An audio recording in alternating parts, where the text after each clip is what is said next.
Here are the basic pieces of the insurance policy. And as you can see, and I'm going to point to a couple here, we've got the declarations page, and I have some slides here showing some examples of that. That kind of defines, who's in this policy, what's the policy, what's the benefit for, how long is it going to be for. It is that page which, you can take a look at, and it's a proof that you have the insurance, right? There's definitions which are very important. There's the insurance agreements, and then there's the miscellaneous provisions. Well, John, if I can then move aside, and what I was hoping you could do is go through a number of these slides and help us understand as financial planners, when we're looking at an insurance policy, what are the different sections we should be looking at? Where should we really be, some of the key words we should be looking at, at least when we're taking a look at existing policies before we come to a professional like yourself and say, hey, are there any policy gaps here? What's missing? So at this point, let me turn it over to you. Okay, great. Thank you. On the definitions, just jumping down to the lower right corner there, talks about eliminating ambiguities. In one of these contracts of adhesion, if there are ambiguities, they are construed against the maker, which would be the insurance company. So typically, these contracts, we like to say the word ironclad. They are litigation tested over the years as far as the definitions. Who is an insured? What is premium? What are the contractual provisions? That's all defined there, and that ties into the insurance agreements too. And particularly with life insurance policy, some of the provisions you'll have. Again, you touched on subrogation clauses, the right of collection. Once the insurance policy is paid out a loss, the right of collection is transferred or subrogated from the individual insured to the company who paid out in the loss. So let's say in a wrongful death case, drunk driver nails an insured and kills them. Insurance company pays $1 million to the family. The family's part of their right of collection, at least for that $1 million, could potentially be subrogated to the insurance company. Typically, and my background, my first 7 years in the insurance industry were in claims litigation down in Metro Los Angeles. And so I've seen a lot of the wacky what ifs of what can happen in the event of a lawsuit. But generally speaking, once the indemnity payment is made, legal rights are subrogated if the insurance company desires to seek collection from the responsible party. Looking on that left-hand corner of the slide, covered perils, exclusions, conditions relating to life insurance. Standard exclusions for misstatement of age or sex.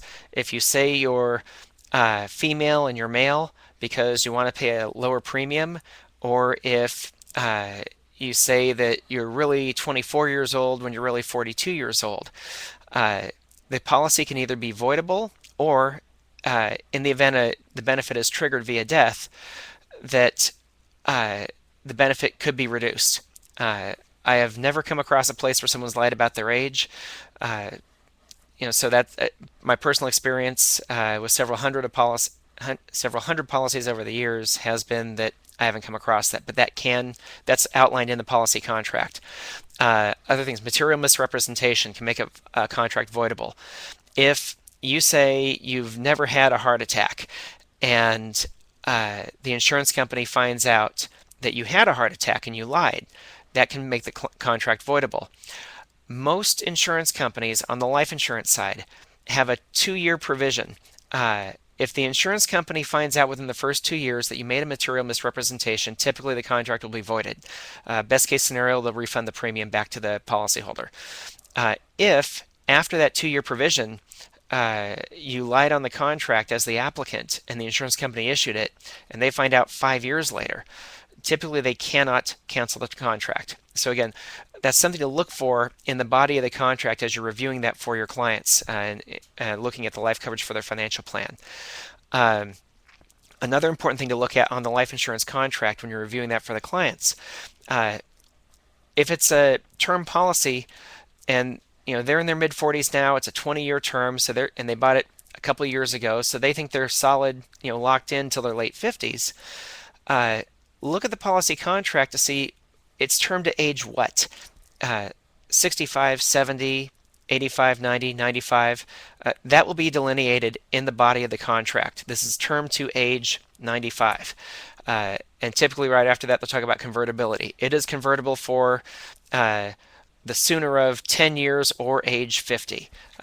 Common verbiage you'll see in those contracts. So you're working on a estate plan for a client in their financial plan, and you determine that they have a substantial estate tax liability in the event of their death, but their current life insurance program is set to expire because the contract's only good to a stated age. Uh, as a professional, you need to point out to them, here's an issue. If you could take care of it if you're licensed for that, super. If you refer out to a life insurance professional, um, make the person you're referring to aware of the issue at hand, underlying needs, desired duration for coverage, and get a policy that fills that gap. Uh, that's what I have on there. Endorsements and riders, upper left-hand corner. Uh, Typically, term policies have very few riders. They're an efficient, pure insurance policy. You might see a children's term rider, something that's convertible on the children when they hit age 18, 20, 25, depends on the contract. Or you might see a spouse term rider. So the ability to have more than one life on one policy. Make sure the rider is convertible in the death of the original named insured. If you have a term policy, or a permanent policy for that matter, that has a spouse rider on it, and look at the body of the contract for that spouse rider, it should say, in the event of the named insured's death, that the rider is convertible to a standalone policy. You don't want to have the surviving spouse lose their coverage because the original contract died. You want to have them with the ability to stand on their own. So typically you want to look for that convertibility to a standalone policy, and oftentimes you'll see an offer to take some of the life insurance death benefit on the original insured and purchase a completely paid up life policy with part of that death benefit. Look at the individual situation, see if it makes sense for that. Next slide. Yes, and so now we have something specific to the declarations page. Class, you can take a look at this. This kind of follows that last slide. You all should have a handout. Here's a sample. This happens to be a P&C contract, but again, this goes back to that prior slide. John explained about the definition section, what's going on there, and again, this was the left-hand side of my PowerPoint, and again, the left-hand side of the PowerPoint. So anything else, John, that you wanted to add about the life insurance policy itself, or the general policy for insurance contract? Well, most policies have the same general provisions, suicide contestability, misstatement of age or sex. That's fairly standard in the whole industry. So it really shouldn't require more than a couple-minute cursory review to make sure those standard provisions are in place and there's no gaping holes in the policy, in the event that would cause an adverse situation with a client, such as a term policy ending at age 70 and the client's 68 now and has a substantial estate tax need coming up in the future. So just, again, look at each one. More important to me, because that's easy to look at the contract itself, the body of the contract, look at the financial strength of the insurer. Another thing is, we mentioned Vital Signs as an industry software tool. I'm based here in California. Insurance is regulated by the states. So if you go to the California Department of Insurance, www.insurance.ca.gov, you could look at consumer complaint studies. And for those students who have never dealt with the Department of Insurance, they are not insurance company friendly. Good news is they're very oriented towards the consumer here. Those consumer complaint studies, you can see who's complaining. For someone to sit down and write a letter to a state department that they're upset, they feel that they're getting the short end of the stick, they're not being treated fairly, that takes a high level of frustration to get to that point. The California Department of Insurance takes that very seriously. So you could look at, for auto, fire, and for life, there are consumer complaint studies. So that's another thing I look at. we have a saying, cheap insurance is great till you need it. Uh, you might have a very affordable policy and the contract looks pretty good, but the insurance company might have a horrible reputation for paying claims. Another thing to be aware of, and it's a quick check on your computer there.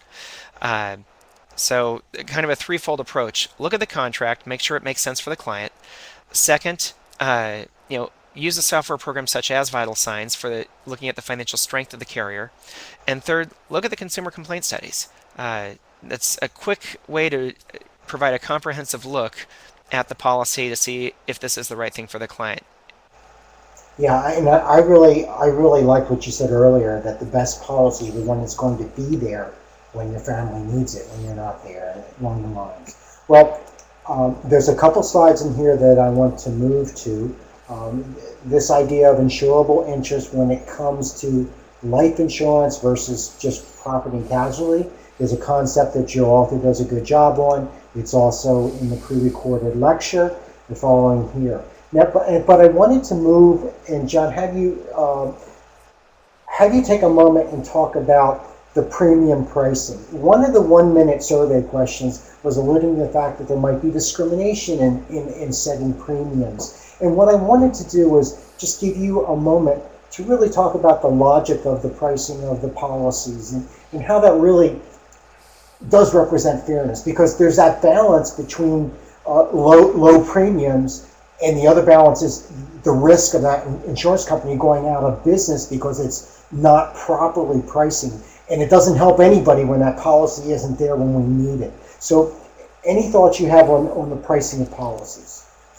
Yes, this goes into the financial stability of the insurance carrier. And this is in the state of California, at least. The Department of Insurance looks at the pricing of policies. And the flip side, this is not an annuity class, but also the payout structure and pricing of annuities. That's something that is important. And you mentioned discrimination. Absolutely, there is discrimination in the pricing of the policy. The older you get, it's adversely priced against you because of the higher chance of mortality. Statistical life expectancy tables, so a little bit of a tongue twister there, that most insurers, at least in California, use the current ISO tables, Insurance Services Office is what that abbreviation means. And they are now using to age 121 because so many people are living past 100. Yeah, and that's California required. The typically a whole life policy will endow at age 100. There's now new options. One is let it ride, let the cash go, or take the endowment at 100. So again, the life expectancy tables are uniform for all carriers, at least in California, in the world where I operate my business. Health history, avocation, absolutely. I'll share a personal story. I went from super preferred to a flat decline at age 37. I had an autoimmune disease, much to my surprise. Had to go through some radiation therapy, kill off an uncooperative body part, and I've come through the other side of it, back to good health. But for a while, when an underwriter sees you go into an oncology center to go through radiation therapy, they don't want to touch you for a while. So, from my own experience, I bought it because I could. We don't know what life is going to throw at us in terms of our future health, and we don't know that for our clients either. So health history is very important. You might be healthy yourself, but family history comes into play. If both your parents died before age 60 of heart failure, and right now your cholesterol is great, your blood pressure is great, you don't have, arrhythmia, atrial fibrillation, any of these cardiac conditions that the underwriters look for, they might put a table rating on your life policy, even though you personally are healthy because of family history, with adverse history in the family. So yes, there is discrimination based upon age, based upon health history, avocations. Some insurance companies will not write life insurance, new policies on active service men and women going overseas. The company I represent has made a decision that we will write new life policies on people being deployed overseas who are the U.S. military. We won't do it for the independent contractors who are, out there as so-called soldiers of fortune, but for existing U.S. military, we will. Police officers, another common occupation back here stateside, that some companies will do a table rating for police officers or for SWAT officers in particular, or just not cover them. Again, check the insurance company because you will not find it uniform going to the pricing. They won't insure cops, hypothetically, so they can keep lower premiums, understanding that an officer is in the line of fire on a daily basis. So to keep the premiums low, they won't take on that risk pool of officers. That's something that you might see out there. So avocations matter. The so-called risky avocations: bungee jumping, hang gliding, mountain climbing, car racing, scuba diving. I mentioned I scuba to do my life insurance a few years ago. When I was actively scuba diving, I had to do a scuba diving questionnaire, pretty standard in the industry. So they want to know, are you certified? What level of certification? How often do you dive? So that can go into the pricing of the product too. So what hobbies do you have? Jumping down the third bullet point there, expenses. Administration and overhead. I mentioned that vendor tool, that Vital Signs. You could see the overhead in the individual company comparison reports. So if one company is particularly out of whack with regard to the industry, find out why, or just avoid that company. Higher expenses over the duration typically can result with an instability in pricing and the ability to pay. Commissions, same thing. Typically, those aren't disclosed. The broker sold policies typically have higher commission than the agent sold policies. That's just the nature of the industry. Captive agents, New York Life, Northwestern Mutual, State Farm, Allstate, the list goes on, that they typically are paid lower commissions on a given type of policy compared to company ABC that's broker sold. The broker sold company want to attract the producers to write their business, so they pay incentives, they pay bonuses, they pay higher commission rates. Profit structure, again, mutual versus stock company. We briefly touched on that. Mutual is accountable to the policyholders, stock company accountable to the stockholders. Two different sets of people there. Interest rates. Looking at the interest rate assumptions in the policy, we are in a very low interest rate environment. In California, the deferred annuity market has largely dried up. Prior to last year, the Department of Insurance said you must have a 3% minimum guarantee in your contract. And they've relented on that because long-term corporate bonds, the good ones that you want to have, and looking at 10-year treasuries and other solid instruments, they're not paying 3% right now. They're less than that. So you can't sell something at $1 when you know you got to pay out $1.10. That negative arbitrage will work against you. So are the interest rates realistic? From the solid carriers, the older annuity contracts, for example, and the older whole life and universal life contracts, the consumer's winning with those products because those contractual guarantees will be honored by those companies. And if you have a 4% minimum guarantee in a traditional universal life, and if a jumbo CD at the corner bank is paying 0.65 today, there's the opportunity to put money into that contract and have it grow at 4% compounded on a tax-deferred basis. So interest rates are important too. Are they realistic for the current market? Well, we have about 10 minutes left before the official end of our chat. And what I'd like to do, there's one other item that I want to move to. Share what was the major takeaway for you this evening, and also if you wanted to say anything to John. But John, before we do that, I just wanted to move forward into one item that we had talked about, and that is, let me get there, the policy illustration. The illustration. Yeah. And I was wondering if you could just share this, because this can be very enlightening. 3 types of illustrations briefly here. I know we're set for time. 1, a term illustration. It's very straightforward. If the carrier says it's $65 a month for $500,000 coverage for a client at a given age. Second illustration, what Professor Starn has up here on the screen. Looks like it's either for a universal life or a whole life. Oh, I said, yeah, Jubilee Whole Life from this particular company. The first column on the left talks about the policy year and age of the client. That's very straightforward. Clients get that. Second column, annualized premium outlay. This is what you're paying over the years. Whole life, generally, it will be a consistent number for the life of the client. And you'll see in this one, it is on that page. The guaranteed is the worst case scenario. If there's a 3% floor as a minimum guarantee in that particular life policy, then it'll never be worse than that. let's say hypothetically in a few years, good quality bonds are paying out 6%. Interest rates have risen to you know where they were in the 1990s or so. Typically, you will see the non-guaranteed values. They will rise up, and it'll perform better than what a guaranteed basic and non-guaranteed rates. Uh, the company I'm with, our Universal Life right now does a 4% non-guaranteed. It has a 3% guaranteed on new policies sold today. So there's a little bit of a differential there, and that goes into the pricing of the policy as far as expected returns and all the mechanics of the policy. You see, again, the cash value says the total, that dividend values, and the third, the total there. Looking down, that's how, again, on the guaranteed side, how it's going to work. The death benefit is a $100,000 policy. The dividend values will stack on top for this particular policy. So the longer you hold this policy, the higher the death benefit will rise.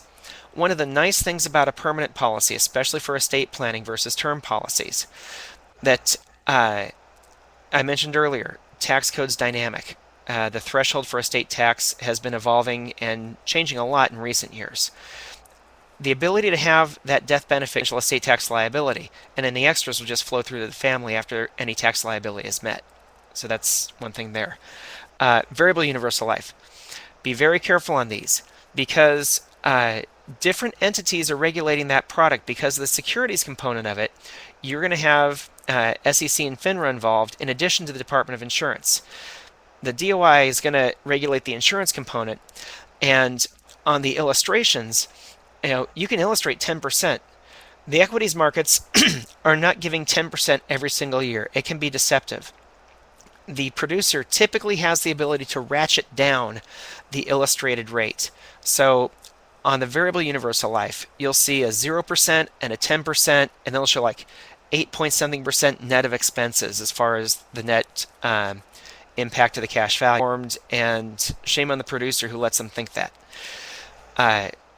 With the ability to ratchet it down, I can run an illustration at 3% for long-term equities. And I could change their interest rate at some point in the future. So I could say, with my opinion right now, let's just be conservative, and on a variable universal life, I'm going to illustrate 3% on that for the next 8 years, and after that, I'll go up to 7%, and maybe after that, I'll go to 10%. Another reason for annual reviews with your client, especially on those complex policies such as variable universal life, that and because of multiple regulatory elements, you don't want your clients complaining about this type of product. Be sure to stay on top of it, manage the client relationship. Illustrations in a nutshell. Okay, thank you. So at this point in time, let's go around with the microphone and share, like I said, a major takeaway from tonight, some insight you'd like to share. And with that, let me give the microphone to Carolyn. And Carolyn, it's all yours. And remember to enable your mic. I thought John's explanation of how he goes about determining the correct policy for his clients was very helpful. And also this description or explanation of policy illustrations, I've never understood those, and so that was helpful. Good. Thank you, Carolyn. Thanks. So let me take away the mic and go to Chad. By the way, everybody, we have to always give Chad a round of applause. He's coming to us from Germany, so he gets up at like 2:30 in the morning for this class. And Chad, the mic's yours. Yeah, I just want to say the insurance is supposed to cover in a very easily rememberable way to capture it all. So thank you. Yep. Yeah, Chad, on that one, many people in the life insurance industry use a LIFE, life acronym. I added the letter D and mixed it around to become the word field, dealing with the debts. They would do L as loans, I as income replacement, F as final expense, and E as educational expense. By adding an extra letter, I also got to deal with legacy issues. So that's my L. Okay. Colin, from the East Coast, Virginia, microphone's yours. Okay, yeah. I also appreciated the acronym. I also appreciated the planning sort of a perspective that you bring to things because, frankly, before this class, I had no idea there were so many types of life insurance or really so many things you can do with it. I'm still rather amazed, honestly. It's as if it's an entire different field, really. There are so many different options. Problem. And again, Harry, I will I'll send all my contact information over, my web address and email address, and I'm happy to come back and join us again in week 6 when we start to talk about property and casualty and homeowners. So once again, welcome back in a few weeks. Di, let me give you the mic and it's yours. Can you hear me? Yes. Thank you, John. I really enjoyed the policy illustration breakdown because from the intro to financial planning with Dr. Stern, I learned so much about insurance. I mean, there's so many different policies, type of insurance, Yes, there are. and great. Thank you. Okay, and right here. James, I think right now, the 2 where you came back in. And you might also want to bring up that interesting question that I see down there. From Yes. Go ahead, James. Oh yeah, I guess I should address that question really quick about insurability. I only know on one side. On the other side, I have no idea. So as far as life insurance, that was one of my questions, kind of thrown on the chat bar. And then I guess what I took from this, I really like what he had to say about looking at the financial strength of the insurer, kind of knowing where the Department of Justice stands, and looking at contracts and vital signs, which I wrote down because I haven't heard of that. Your question, if you're not familiar with your family history, on smaller policies, it will probably have no bearing. If it's a large policy, such as a key man policy, where there's a few $1 million out there, it might have a bearing on that. And again, I've said it probably 20 times tonight. Each case in its own merits. Just have to deal with it as it comes up and look at the uniqueness of each situation. Jared, let me give the microphone to you. Can you hear me? Yes. I just appreciated the hearing it from someone who's actually in the field, and I just really liked how you took a really complicated subject and explained a whole lot of different products and did it in a really concise and quick manner. So thank you so much. You're welcome. Okay, I'll give the microphone to Jeff. Jeff has been in the insurance area for 10 years, right, Jeff? Yes, I have, and it was really refreshing it was nice to get some other perspective from someone who's been in the industry for 22 years, if I remember right. I like the acronym that you use for that, and then just the focus and emphasis on making sure that the clients are taken care of, like the term conversion option. You just need to make sure that, as you said, that they can handle the budget and that it's in their best interest over the long run. The microphone is yours. Yeah, I just wanted to say that, first off, John, I really enjoyed the invaluable discussion we had, or what you provided us. I think that was very valuable because I'm currently not in the industry, and just learning about all these different insurance types is kind of, difficult to take in, digest a little bit, but I think you definitely helped us there. And just the acronyms that you provided, that field acronym, I thought was that could be used even for myself, just having conversations with friends and family, and also just going over the insurance policy, really looking for those clauses, those provisions to look at. I thought even that one that you brought up about the converting that information, I thought was great, because I didn't get that out of the book, and I think your actual experience in the field, sharing that with us was very good, so thank you for that. You're welcome. And Renee, let me give the microphone to you, and there you go. And make sure your mic is engaged. I was talking that whole time. I figured.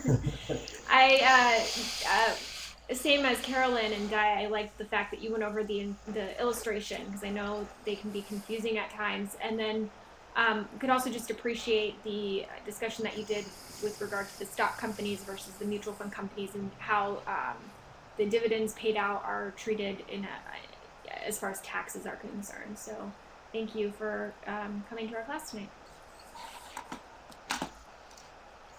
Oh, you're welcome. So John, in closing, I have one final question, and that is, for those in the class who are going to be serving the public by being a financial planner, where they are not a licensed insurance, a professional, therefore they're going to end up working with someone like yourself. How would you define that relationship? During the comprehensive planning, they're going to realize there's some gaps. They're probably going to come up with some needs. But what is that collaboration? How would you define that collaboration between the financial planner and the insurance professional like yourself? Well, depends on how the financial planner wants to incorporate and to what extent the insurance producer. He or she may convey that directly to the client without your presence. Personally, I've been referred people for life insurance, for property casualty insurance, business insurance from professionals, and it's a trusted relationship. They're trusted advisors, and it's mutual. The CFPs I've worked with, the CPAs I've worked with, the estate planning attorneys, I trust their credibility. There's been dialogue, so I understand where they're at, similar background, and most important, similar focused on the client. And that's basically how I handle those sort of things. Wonderful, thank you. Okay. Renee's got a quick question. Okay. I was just going to ask, if you don't meet the client, how does that work as far as liability-wise? When if you're the one writing the policy and offering the product, how comfortable do you feel doing that? And is there any legal? Well, okay, good question. If the CFP is referring over to you, they're a fee-only planner, and they're referring to you to write the life insurance. Of course, my business at some point in the future goes insolvent. I have no control over that. But if I fail to properly go through suitability, properly go through, finding the client's needs, that could get the person in trouble. If you're writing a new contract, of course, you have to meet them. If it's a fee-only financial planner, you will be, as the insurance professional, meeting with the client to write that. On the CFP side, remember, when you're doing financial planning, you're held to a fiduciary standard, and the people that as a CFP, just making sure that if you refer a client out to an insurance professional, one, you trust that they are ethical, and that they will take the client's best interest to the same level, even if they're not a CFP. Take it beyond just a suitability standard, even if they don't have a legal obligation to, but they are truly placing the client's interests above their own. And as a CFP, you should be able to see after the policy is sold, if the producer did something that was way out in left field and didn't apprise you of that and the why of why they did that, I would question the future relationship with that professional. If the producer gets back to you as the fee-only planner saying, I followed your recommendations, I agreed with them, we put the policy in place, it's now been issued, here's a copy for your plan. That trust relationship will continue. So this week now in your pre-recorded lectures, obviously you'll go back in. Again, you'll review the different types of life insurance, the different provisions in the policies, the whole different issues. And next week we'll continue this discussion. We'll also start taking a look at, as you heard John say tonight, where certain different types of life insurance. Next week we also take annuities. Annuities are insurance against outliving, or living too long, as they say, outliving your income. We do have a guest joining us next week, Brian Angelucci. He is an insurance broker from New Jersey who had gone through the program, and I know you'll enjoy meeting and engaging with him. So with that, I'm going to stop the archive. Thank you all for being here and for taking part in a most interesting discussion. And John, of course, to you again. Thank you.